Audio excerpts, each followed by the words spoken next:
Good morning, everyone. So it's just after 8 o'clock in the morning in Lanzarote on the 20th of September. It's 9 o'clock in Les Sables d'Olonne and 7 o'clock UTC in the morning. So I've just been a little bit delayed. I was looking at some of the weather ramifications here and not quite on the right spot. But anyway, everything's happening. A bit of a big split in the weather. We've got wind down this half of the course and not much wind in the back end, and so you can see right now Arnaud is sitting there doing 0.2 of a knot, so basically going nowhere with no wind.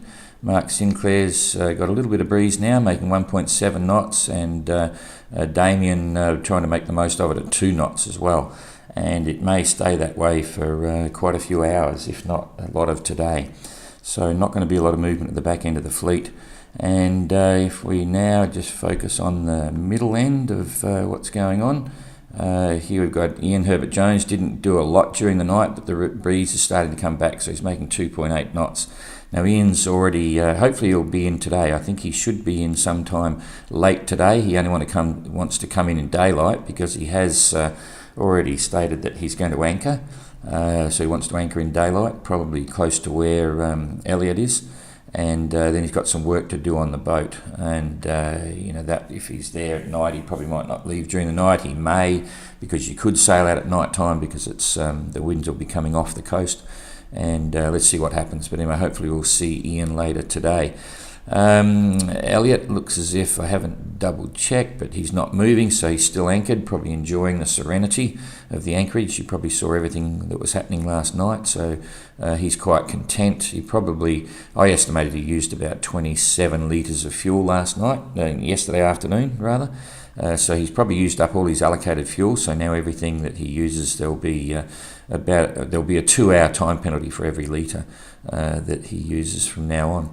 So then I'll just zoom in a bit more on the mid-range fleet here. You can see virtually everyone stopped yesterday for a certain amount of time, but the breeze has started to fill in, and Captain Goog is running at 5 knots. He'll be happy with that. It would have been frustrating for him. And Guy Waits, he's doing 4.4. They're on the edge of this airflow, and Kirsten is doing 3.2. It's just yet to catch up with her, so it'll be interesting to see when we progress the weather forward exactly how this hole's going to move, whether it's going to this way or that way where there's no wind. So may not be good for Kirsten, but let's wait and see. Abelish and Pat are still on 1 hour. Abelish is on 1 hour tracking by the look of it, so we forgot to change him back, but Jane will do that shortly. So he's out of sync. He's actually 3 hours ahead in the tracking position than Pat, for instance. So Pat is on 4 o'clock reporting UTC and making 4.8 knots. Abelish at the moment making 6.5 knots, so not too bad. And I think Tapio's, he's on 4 o'clock reporting as well, so that's not too bad. But somehow Abelish snuck through the loop, but we'll put him back onto normal stuff very shortly. So all happy to be moving, which is good. And Simon is now still doing 4.6. He did pretty well during the night. Let's put a toggle on here and work out what the break is for him on the course. Is probably pretty much that's pretty much the course, maybe, rather than being the distance apart. So still about 90 miles in front of Tapio. Distance apart for the boats, he's about 115 miles apart, so that's not too bad. And then if we go back to Pat, 46 miles behind for Pat, so sort of doing okay. Okay, so let's just measure off a couple of more distances while we're here, just to see what the split. Remember the magic 550 for Damien from the leader of the fleet. If we grab this one and pull it back to Damien, who's way back here still, it turns out that he's about there, 526. So he's actually taken out about 26 miles from the leader of the fleet, which is not so bad. And he's slowly pegging it back, but at the moment it's all weather dependent. Now, you probably may have seen the situation with a potential hurricane coming up. There's Usually, it's quite common to have a couple of these a year developing. They're actually called the Cape Verde hurricanes, and on any average season there might be two, sometimes there's one, sometimes there might be a bit more. But it's going to form. They form in in this sort of area of Africa, and then they usually make their way out over the top of the Verdes, or up here, something like that. It varies. But interestingly, in fact, I jumped the gun here because we didn't show the weather of what's going on here, but I'll come back to that. I just want to show you the potential for what's going on here with this hurricane. If we come forward, we'll just jump forward a couple of days, so that's the 20th. That's 22nd, two days away. You're starting to see this low forming here from the airflow.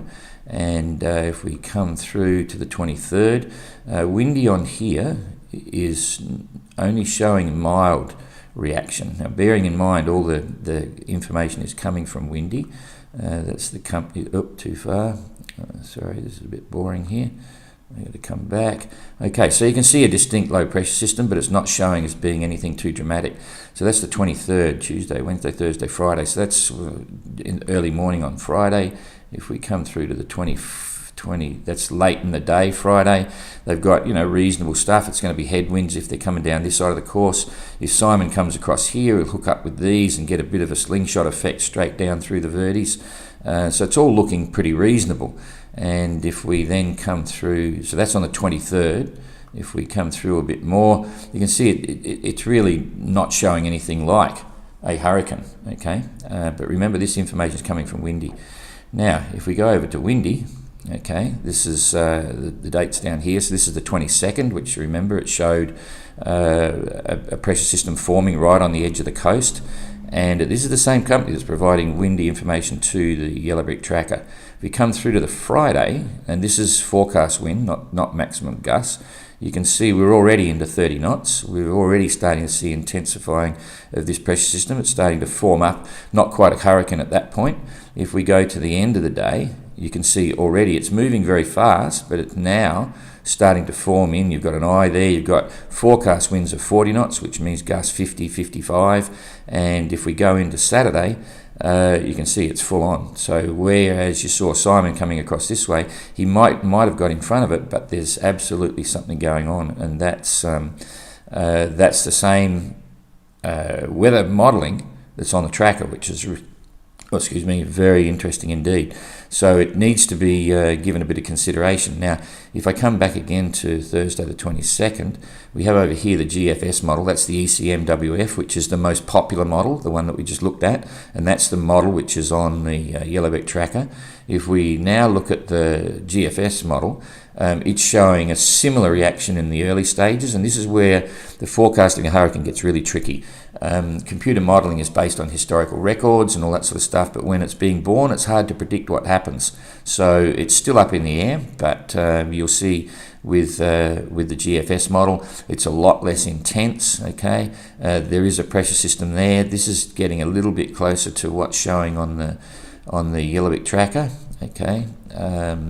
But it's still showing a bit more intensity than we've got. It's suggesting it's not moving at all. It's stationary or moving very slowly and much slower than the ECMWF model, and not moving and not intensifying, not doing anything. So two completely different scenarios there.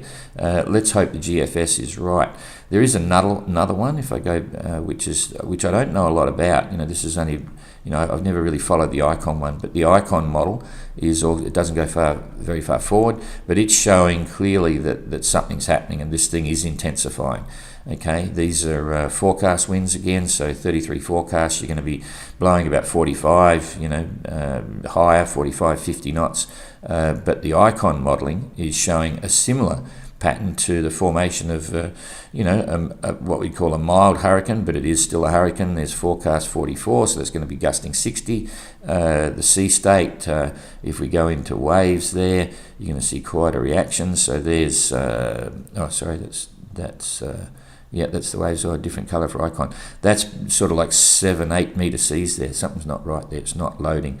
See, there's the colour up there. It's probably because it's right on the edge of the forecasting. Let's see what happens.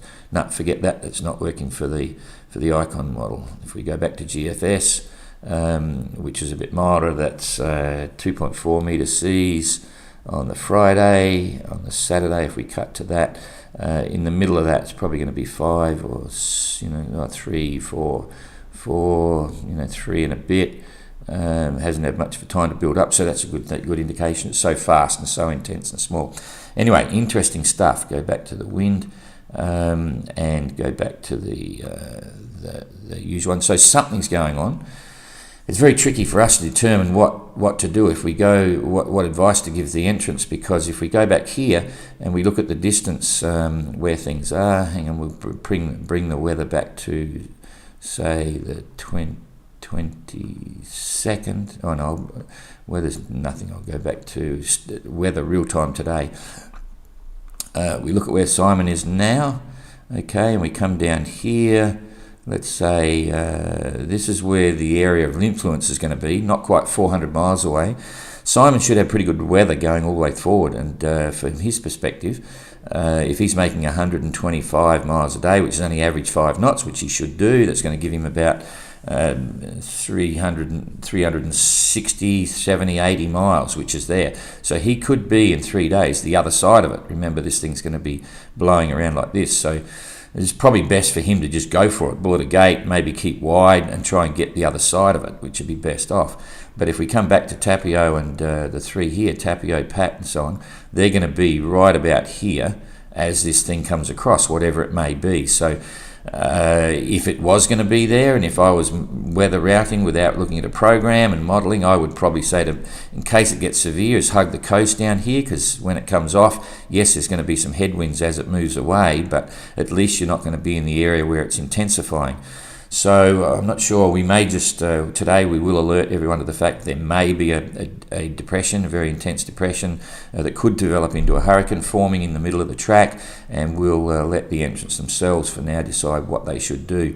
These guys back here in the middle of the fleet, based on the weather going forward, it should go under them before they get there. They'll certainly have an indication of what's happening before they get in the area.